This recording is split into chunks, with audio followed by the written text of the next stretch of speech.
Hello, everybody, and welcome back to our next episode of the Bonus Points. Regular Tuesday episode. You already know the vibes. You already know what we're gonna do. Before we get into that, I want to give a quick congratulations to Earl Sterling from RPM, who managed to walk away with the Gameweek 12 prize. So well done, Earl. Pocket a little bigger now, right? Alright, cool. Congrats, dog. 98 points this week, by the way. Don't know how you managed to do it, but maybe you can give me and some of these other people some advice, since you clearly cracked the code to FPL. Congrats, Earl, and keep up the good work. And then another quick thing that I want to mention before we actually run straight into the episode is, obviously, the Champions League is back, going to be going on Tuesday and Wednesday, which is today and tomorrow. So just pay attention to that. Look at some of the teams that playing, like City, United, Liverpool, teams that we would want to target, obviously, and just see how they look, see if there are any injuries, see about the rotation, see whatever you want, to be honest. Enjoy the game if you want. That's always good as well. But yeah, definitely want to take a look at the Champions League because it's important when it comes to making decisions for the weekend as well. I'll talk about it more on Tuesday, but for now, we're going to go straight into the Game Week 12 review. That will be talking about all the games that happened over the weekend and trying to give my opinion about how I saw the game went in terms of FPL, obviously, because the FPL channel, we only focus on FPL here, not really football that much. And yeah, talk about the players, who's in form, who's out of form, what teams looking good, what direction I think these teams are going to take in the future, and how we could correlate that to transfers and form and captaincy and all the other good FPL stuff, right? So let's just jump straight into it. So first of all, we kicked off with Leicester versus Chelsea. Honestly, there's not too much to really report in this game. I think Leicester were piss poor while Chelsea were fantastic, as they usually are this season. We say time and time again, the fullbacks is where the value is in this team. The fullbacks are the main point of attack, basically. They get on the end of chances, they create a lot of chances as well. We saw both fullbacks, Reece James and Chilwell, walking away with assists. Chilwell got his off of a corner where yet another defender, Antonio Rudiger, scored. And then Reece James got his assist off of not much of an assist, really, just giving it to Kante. Kante did his thing and then finished top corner. So, yeah, maybe a little bit lucky assist for Reece James, but considering how much chances he created in the game, it's probably not luck anyway. He deserved to walk away with some sort of return from that game. Just again, quickly into Reece James versus Chilwell. I'm not going to talk about this for too long, but I think at the moment, Reece James is proven to be the better asset. Although I think Chilwell has been fantastic as well. When it comes to goal involvements per game, Reece James's numbers are much higher than Chilwell's. In terms of expected goal involvement, sorry. Reece James has a higher goal threat, but they're both kind of even in terms of assists. Expected assists. And expected chances created. What that says to me is that they're both fantastic options, but if you had to choose one, if you had to split the difference, it'll definitely be towards Reece James. And I think when you actually look at the guys play as well, Reece James ends up on the end of a lot more chances than Ben Chilwell does. Reece James crosses the ball a lot more than Chilwell does. So yeah, Reece James is, maybe I just a bit biased because I've been liking Reece James ever since, not so much Chilwell. But yeah, I think Reece James is the one to go for. Quickly on to Leicester. The most I could say about this is, again, their defense is atrocious. You want to captain people that may be going up against Leicester, target people that playing against Leicester. I really don't think that this defense is stating much this season. I think Brendan Rodgers might even be on his way out, but that's not really for today's episode. And the other thing is, if you had to go for someone from Leicester, I still think Jamie Vardy could be the one. They have 4 good games coming up, and Vardy is, I mean, he's a known quantity, basically. He's been in the league for a long time now, and every single season he seems to probably same sort of numbers, except for that one season where he was just supernova, but we're not going to talk about that too much. He's a live wire. He plays from minute 1 to minute 90. Still think he could be a good option, and he's on the penalties, so that's fantastic as well. Alright, moving on into Aston Villa versus Brighton. Steven Gerrard's first game, and the man got a dub. I think Aston Villa look pretty good. I think Ollie Watkins is someone that we may be overlooking. Over his last 5 games, I think, or 6 games, over his last 6 games, he's only blanked twice, which I think is a pretty good return. He's got returns in 4 out of 6 games. That's pretty good. Whether it be goals or assists, it doesn't really matter, but he's putting up some decent points right now. Fun fact, if you look at Ollie Watkins' price point and then look at everyone above him, aside from Jimenez, he is the most informed player for everyone that's more expensive than him.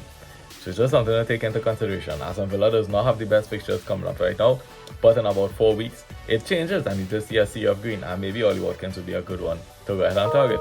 We've seen over previous Christmas periods, he's played every single game. I would expect to see the same thing again. I think he's getting a decent partnership with Ings, even though he's outperforming Ings right now. I think Ollie Watkins could be one to target. He's someone that we're not really talking about too much. He could be a very good differential to go ahead and get. At that price, maybe he might be a little bit too expensive for what you're looking for. But for those people that are willing to go for Callum Wilson, I think Ollie Watkins can be better than Callum Wilson over the Christmas period. And then Brighton, not too much to really say about Brighton. They went in with their substitute goalkeeper. Maybe that made a difference, maybe it didn't. I think Tariq Lamptey looked pretty good on the day. He's growing into the season pretty well. He's starting to have his name down on that starting team sheet a bit more often now, so that's good. And for those who kind of debating between whether to get Livramento or not, I think that for point one more, Tariq Lamptey is just fantastic. You can definitely trust Tariq Lamptey over Livramento. I will get into Livramento a little bit later in this episode. But now let's move into Burnley versus Crystal Palace. There's still no one from Burnley that I would like to target, regardless of the fact that they've been scoring goals now. Just scored 3 against Crystal Palace, who I think are actually decent defense. I've been talking about Gaeta from before, so for Burnley to put 3 past them, I think that's pretty good from Burnley's perspective. Maxwell Cornet might be the only person that I'll tell you to go ahead and get from Burnley. The guy's in insane form and he's only at 6.0 million. He's playing as a striker / left wing kind of guy, a guy that likes to get into the box a lot, but he is listed as a midfielder, as we know FPL likes to do with most of the players in FPL, list them as midfielders.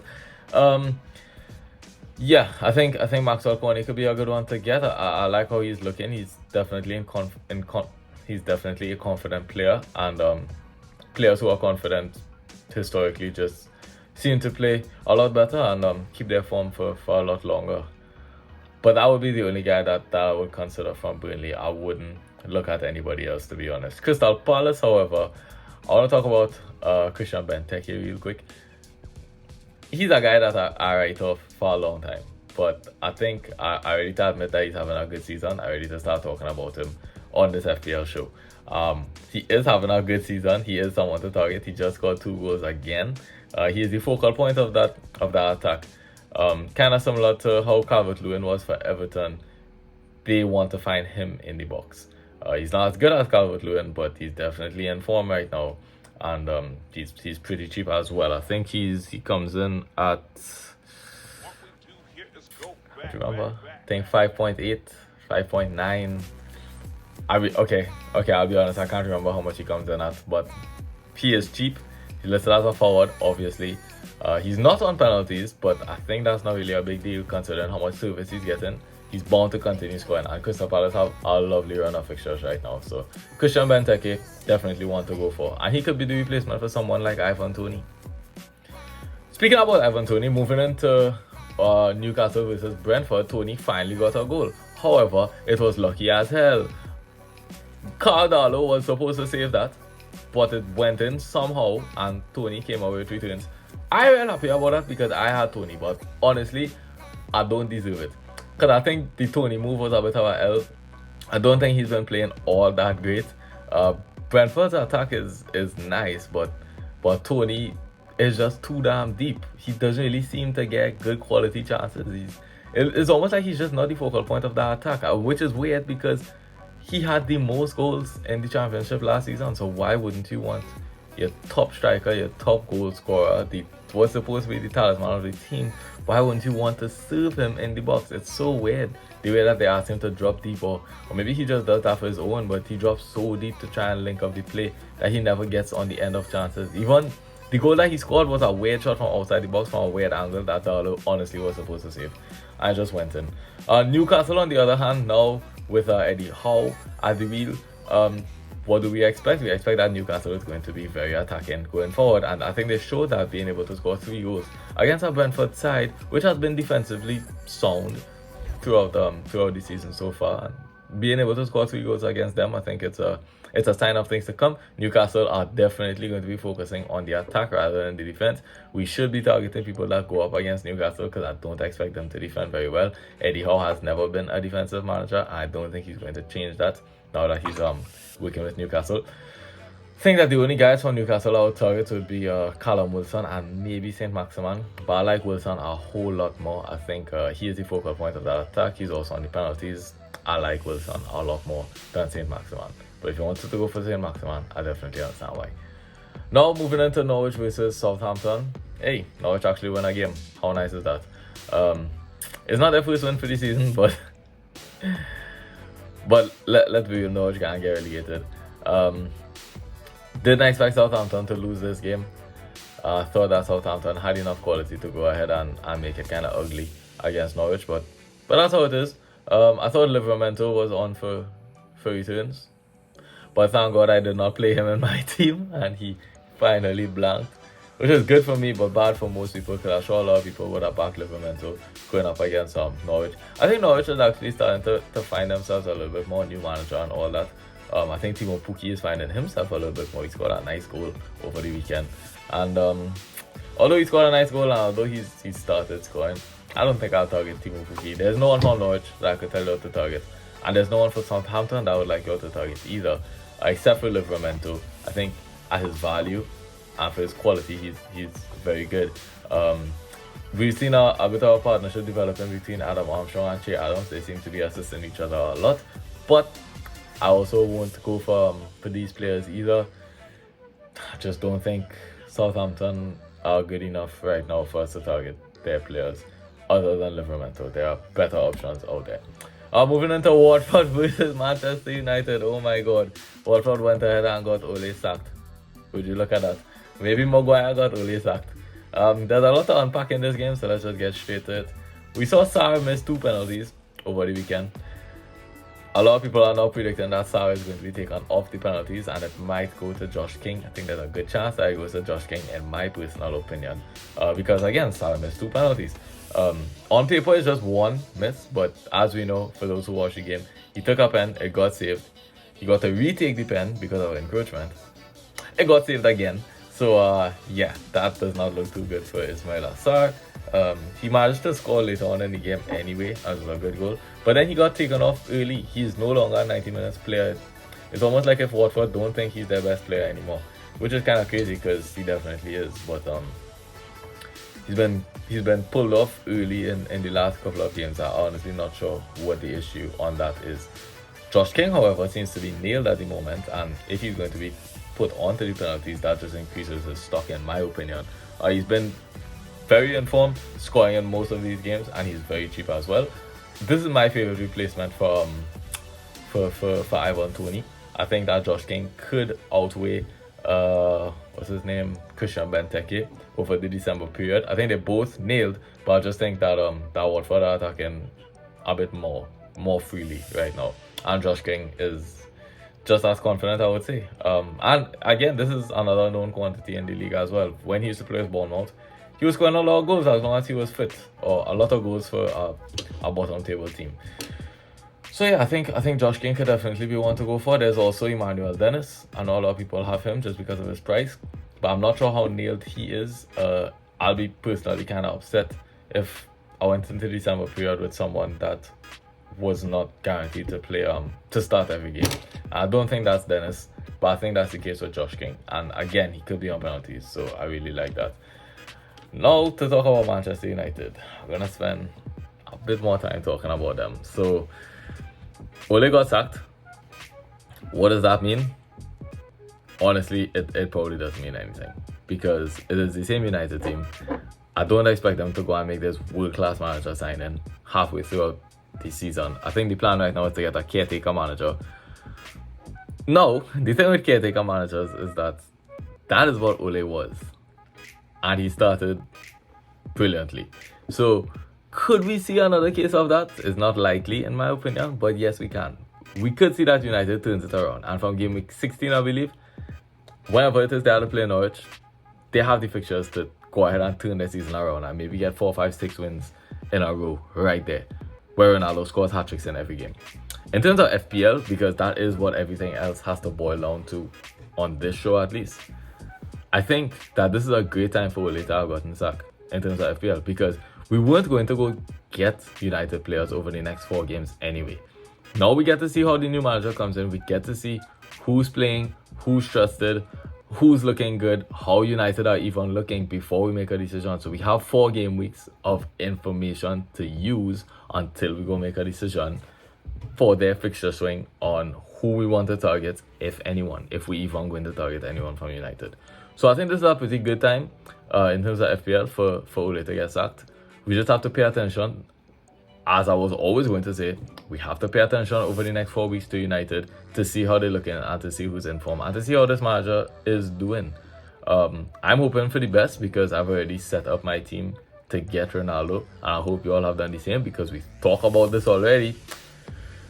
But if it doesn't work out, it's fine because again, most of our teams at this point should be modular, which means that if not Ronaldo, it can be someone else at that price point.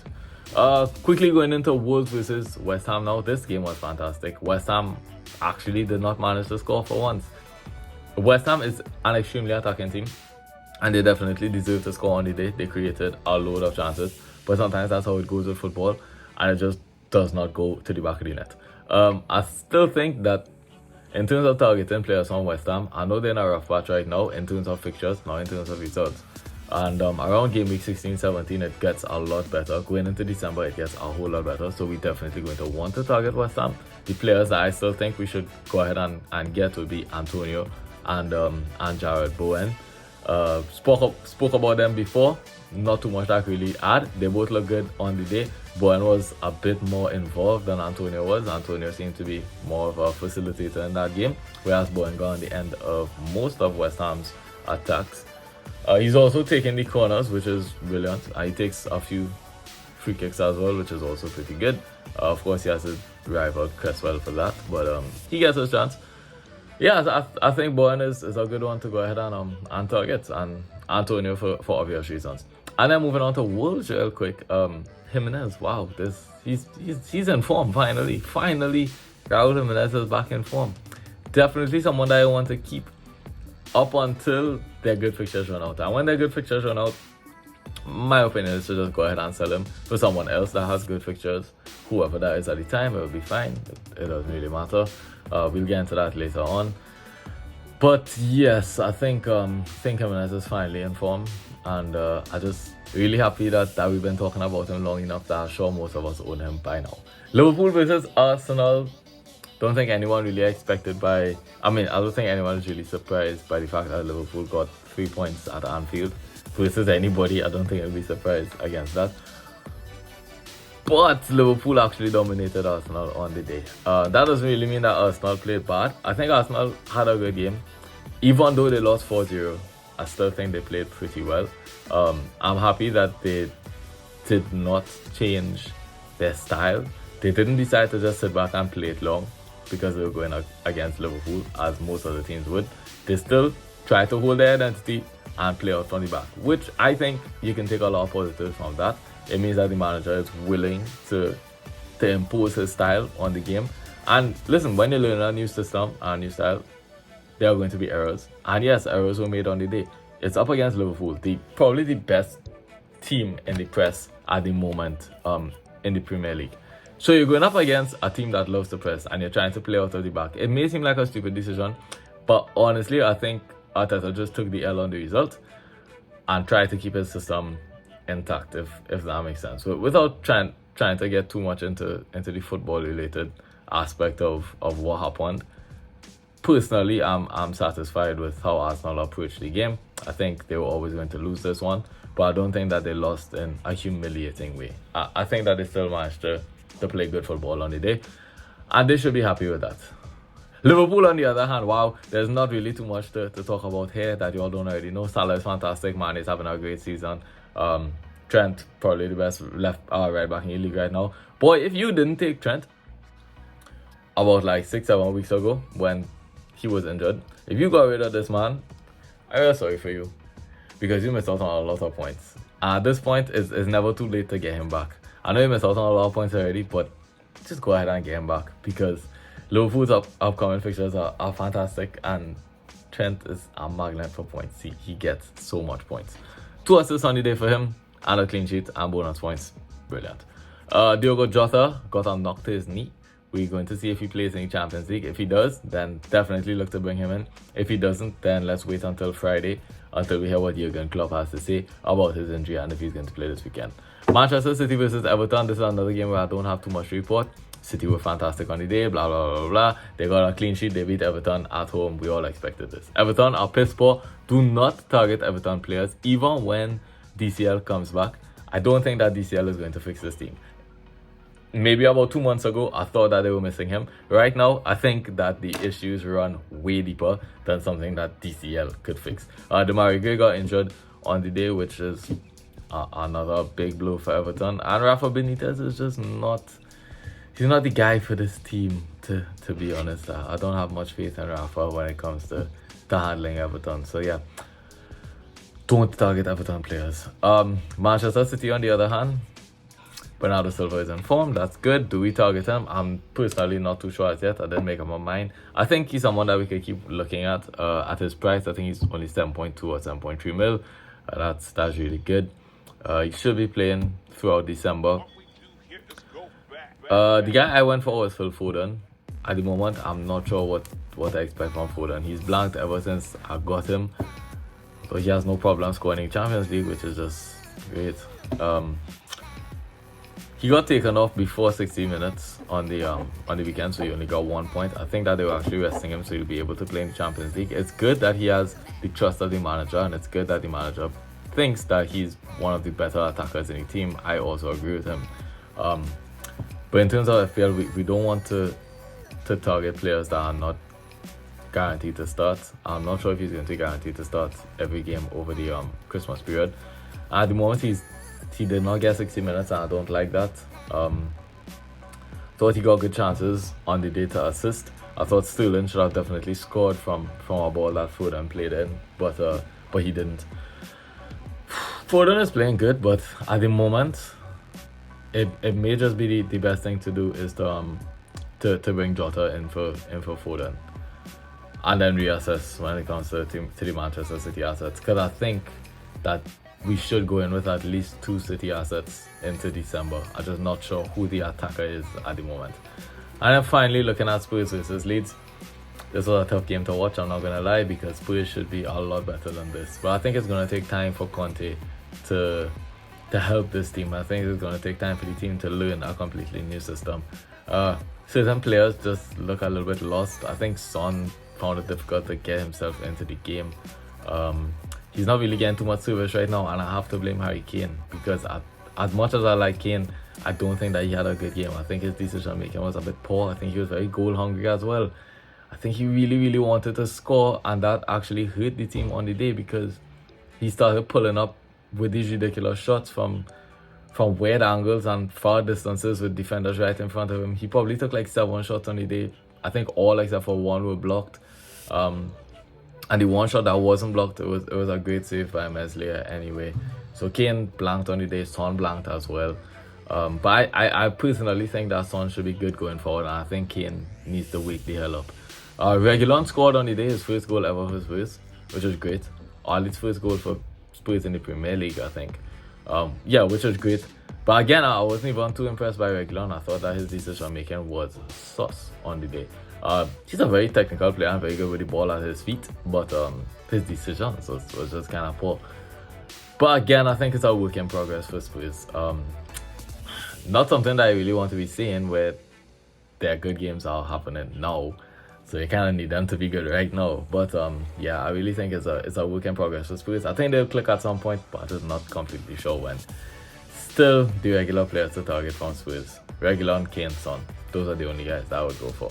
And I have 2 of those 3 guys in my team right now, so it's not a case of just letting you all know, and I'm not doing it myself. I am doing it myself as well. And then Leeds, I thought they played pretty well, but at the moment they just have so much injuries and such a bad run of fixtures that can't target anyone from Leeds right now. They did well, but again, too much injuries. There's no one to target because they're all injured anyway. That actually wraps up this video. I'll see you all again on Tuesday, where we're going to talk about the Game Week 13 preview and or preview, however you say that. And I'll talk a little bit about what happened in the Champions League as well. Sorry for another long episode, but that's just how it is these days. And see you all again on Tuesday. Enjoy the Champions League. Until then, bye.